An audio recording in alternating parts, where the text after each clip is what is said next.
अस्सलाम वालेकुम dear student. आज हमने 11th क्लास की जो केमिस्ट्री है इसका चैप्टर नंबर 3 केमिकल बॉन्डिंग और इसका बहुत important topic comparison among ionic covalent metallic bond and intermolecular forces के दरमियान में क्या कंपैरिजन है, क्या इनके दरमियान में चीजें कॉमन है, कौन सी चीजें बेटा इन दोनों की मुख्तलिफ होती हैं, इसके बारे में आपने बात करनी है। आमतौर पर बेटा हमारे पास ये जो फोर्सेस होती हैं ये दो तरह से है, हमने पहले भी डिस्कस किए हैं। एक को हम कहते हैं इंट्रा मालिक्यूलर फोर्सेस, एक को हम कहते हैं इंट्रा मालिक्यूलर फोर्सेस। ये ऐसी ताकतें होती हैं which are present among the atoms of a molecular compound. जैसे आपके पास वाटर है, ये बेटा हाइड्रोजन और ऑक्सीजन के दरमियान में ये जो एटम्स हैं, हाइड्रोजन एक एटम है, ऑक्सीजन एटम है, फिर ये भी हाइड्रोजन एक एटम है। तो इन एटम्स के दरमियान में जो फोर्स ऑफ अट्रैक्शन पाई जाती है इसे बेटा आपने इंट्रा मालिक्यूलर फोर्सेस कहते हैं। These are also known as a true chemical bond. यही बेटा हमारे पास क्या होते हैं, ट्रू केमिकल बॉन्ड होते हैं। ये जो केमिकल बॉन्ड होते हैं दे इफेक्ट द केमिकल प्रॉपर्टीज। जितने भी ये केमिकल बॉन्ड होंगे ये आमतौर पर केमिकल प्रॉपर्टीज के ऊपर असरअंदाज होते हैं। अब ये केमिकल प्रॉपर्टीज क्या होती हैं, मतलब जब मुख्तलिफ एटम्स आपस में मिलते हैं बेटा, जब मुख्तलिफ एटम्स आपस में मिलेंगे तो या तो वो इलेक्ट्रॉन शेयर करेंगे या वो इलेक्ट्रॉन बच्चों एक दूसरे को डोनेट करेंगे, ट्रांसफर करेंगे। जैसे ये सोडियम है, ये एक मेटल है, इसको हवा में रख दो तो फौरन रिएक्शन कर जाएगा। क्लोरीन बेटा एक गैस की शक्ल में पाई जाती है, तो सोडियम अपना इलेक्ट्रॉन जो होता है वो क्लोरीन के पास ट्रांसफर करता है, जिसकी वजह से इस सोडियम के ऊपर जो है वो पॉजिटिव चार्ज आ जाएगा और क्लोरीन के ऊपर बेटा नेगेटिव चार्ज आ जाएगा। ये एक बॉन्ड बन जाएगा, इसे हम कहते हैं NaCl, सोडियम क्लोराइड। इन दोनों के दरमियान में जो फोर्स ऑफ अट्रैक्शन पाई जाएगी इसे आपने इंट्रा मालिक्यूलर फोर्सेस कहते हैं, या इसी को आपने ट्रू केमिकल बॉन्ड कहते हैं। केमिकल बॉन्ड के अंदर कब बनेगा, केमिकल बॉन्ड उस वक्त बनता है जब इलेक्ट्रॉन इन्वॉल्व होते हैं, और जिन चीजों के अंदर इलेक्ट्रॉन इन्वॉल्व होते हैं उनके साथ जो प्रॉपर्टीज होती हैं दे आर केमिकल प्रॉपर्टीज।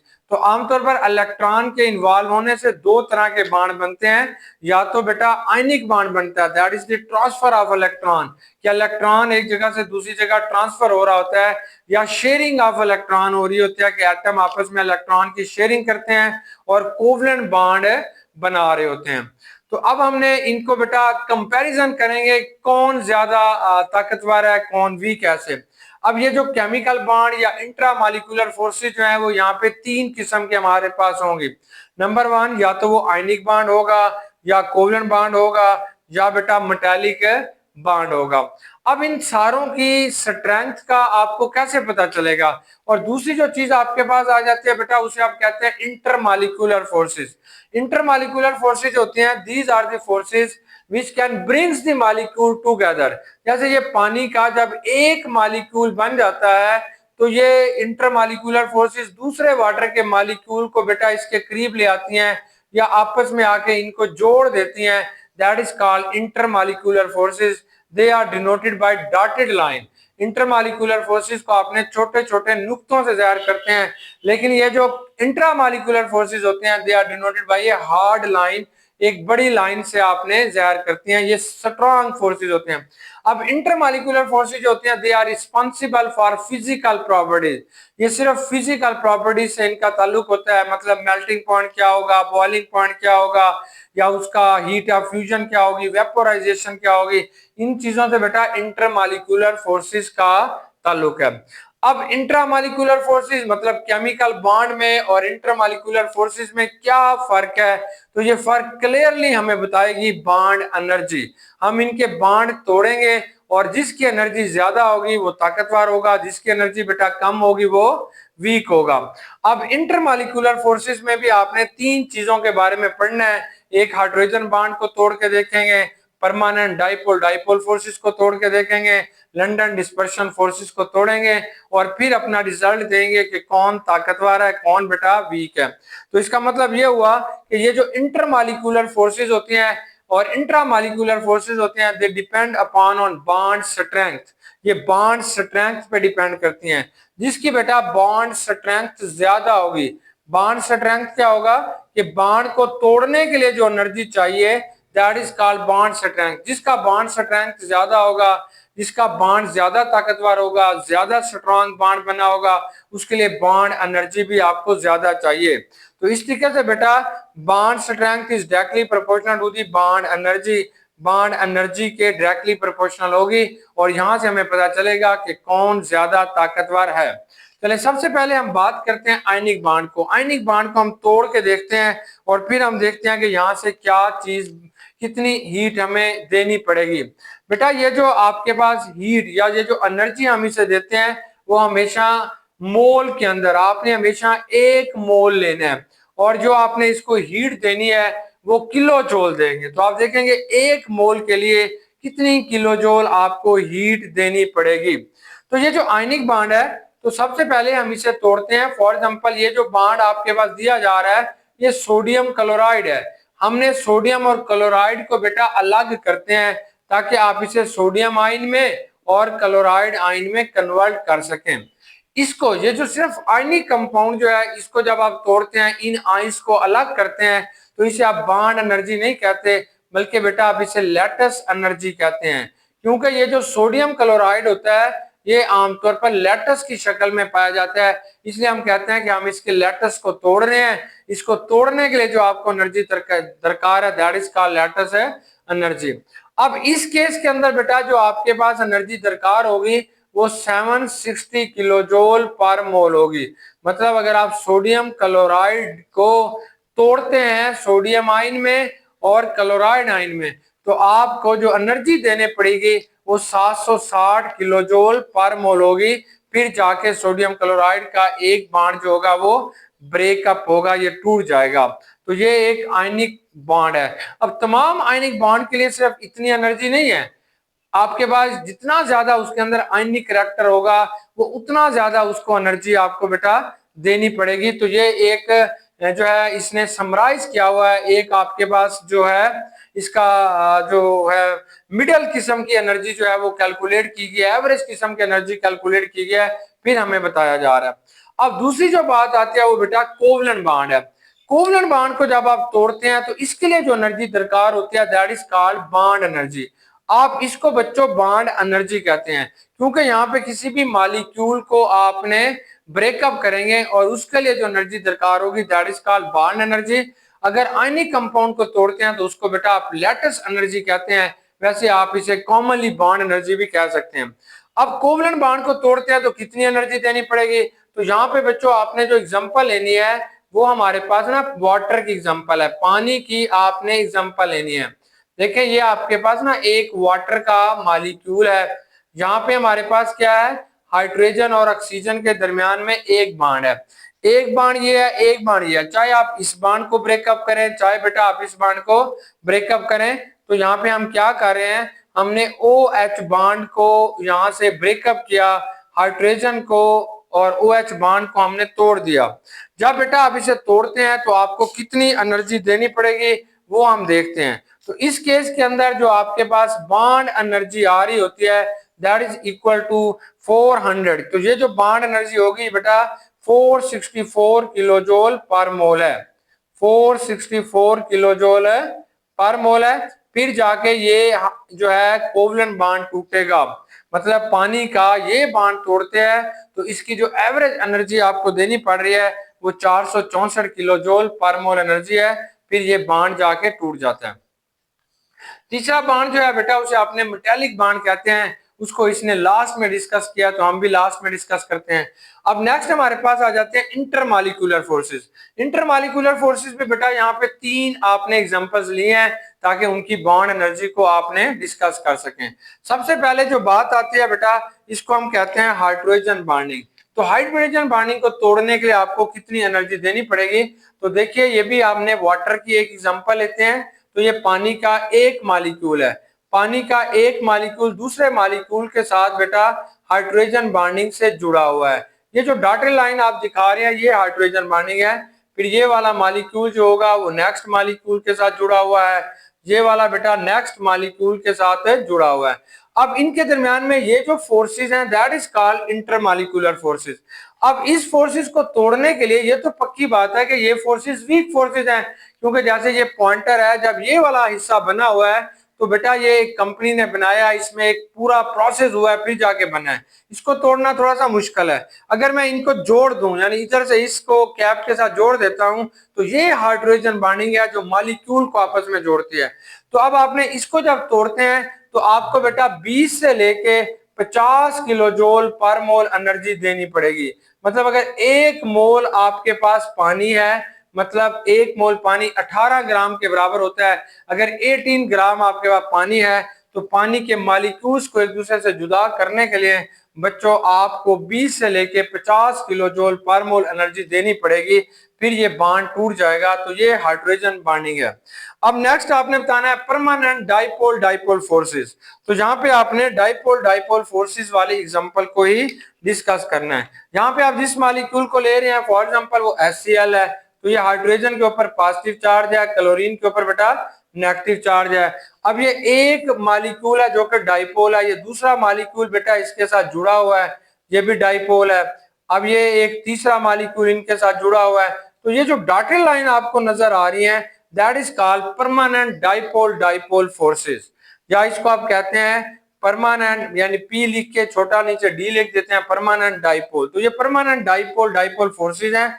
अगर आप इनको मतलब HCl के मॉलिक्यूल को एक दूसरे से जुदा करते हैं तो यहाँ पे जो आपको एनर्जी देनी पड़ती है वो बेटा 5 से लेके 20 किलो जूल पर मोल आपको एनर्जी देनी पड़ती है, फिर जाके ये जो HCl के मॉलिक्यूल होते हैं वो एक दूसरे से जुदा हो जाएंगे।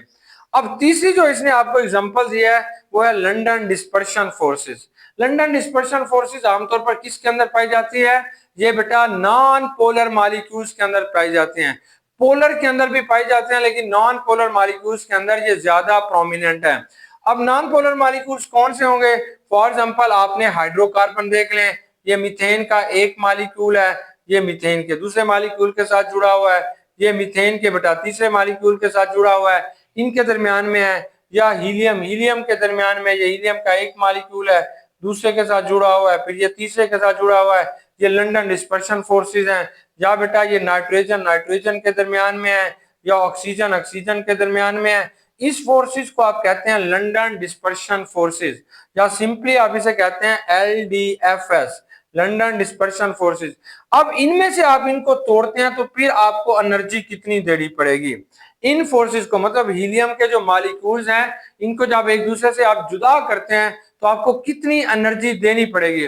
तो इसकी जो बेटा आपको एनर्जी या हीट देनी पड़ती है वो 1 से लेके 20 किलो जूल पर मोल है।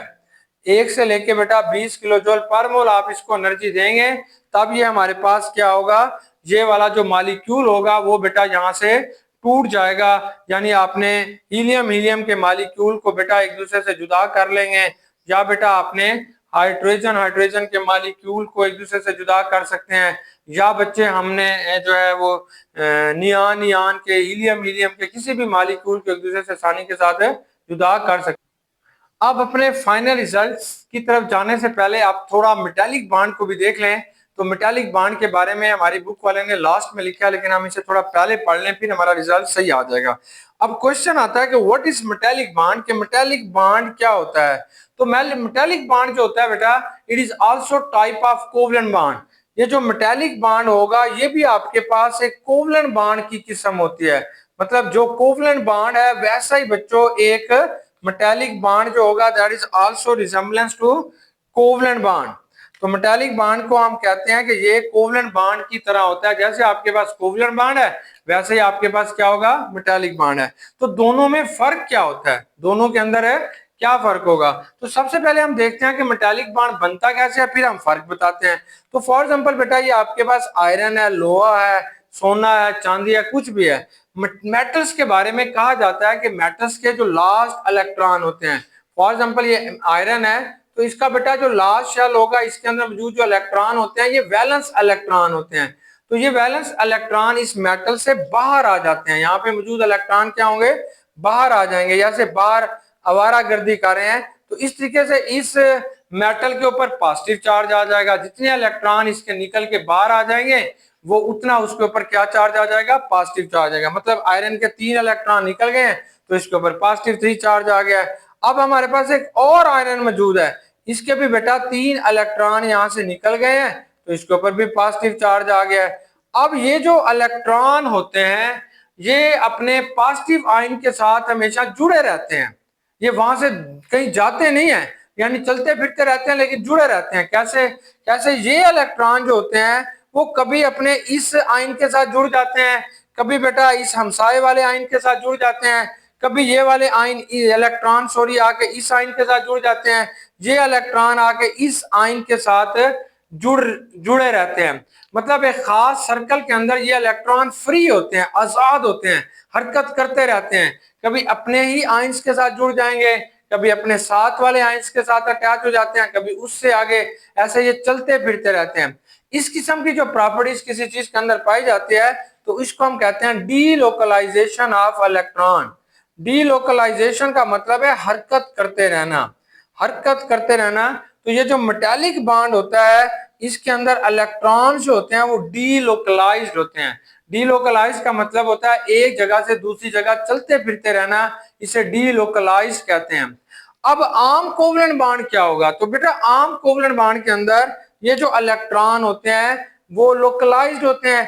देखिए जैसे मैंने ये HCl का एक मॉलिक्यूल बनाया है, अब इनके दरमियान में ये 2 इलेक्ट्रॉन है, ये जो 2 इलेक्ट्रॉन है ये यहाँ पे फिक्स्ड है, यहाँ पे हरकत नहीं करते, यहाँ पे फिक्स रहते हैं, तो इसे हम कहते हैं लोकलाइज्ड, इसे लोकलाइज्ड कहते हैं। तो बात बिल्कुल क्लियर हो गई कि ये जो कोवलेंट बॉन्ड होता है उसके अंदर जो इलेक्ट्रॉन होंगे वो लोकलाइज्ड होते हैं, वो हरकत नहीं करते। जो मेटल के अंदर कोवलेंट बॉन्ड पाया जाता है इसके अंदर जो इलेक्ट्रॉन पाए जाते हैं वो हरकत में रहते हैं, उन्हें हम कहते हैं डीलोकलाइज्ड, वो कभी यहाँ पे है कभी वहां पे है। तो इसलिए बेटा अब ये जो आयरन होगा इसको अब आप ब्रेकअप करते हैं, मतलब ये आयरन है, आयरन का ये दूसरा एटम है, इनके दरमियान में ये मेटालिक बॉन्ड पाया जाता है। अब इनके एटम्स को अगर एक दूसरे से जुदा करेंगे तो इसके लिए जो आपको बॉन्ड एनर्जी देनी पड़ती है वो बेटा सिर्फ और सिर्फ 100 से लेके 150 किलो जूल पर मोल देनी पड़ेगी, यानी 100 से लेके 150 किलो जूल पर मोल आप देंगे तो मेटालिक बॉन्ड जो होगा इसके जो एटम्स हैं उनको आप एक दूसरे से जुदा कर लेंगे। अब सवाल पैदा होता है कि ये भी कोवलेंट बॉन्ड है, वो जो कोवलेंट बॉन्ड था उसके लिए आपको 464 किलो जूल पर मोल एनर्जी देनी पड़ी, लेकिन ये जो आयरन है इसके अंदर भी कोवलेंट बॉन्ड है और इसके लिए जो आपको एनर्जी देनी पड़ी है वो 100 से लेके 150 किलो जूल पर मोल देनी पड़ती है। वाई? इसकी एनर्जी क्यों कम है?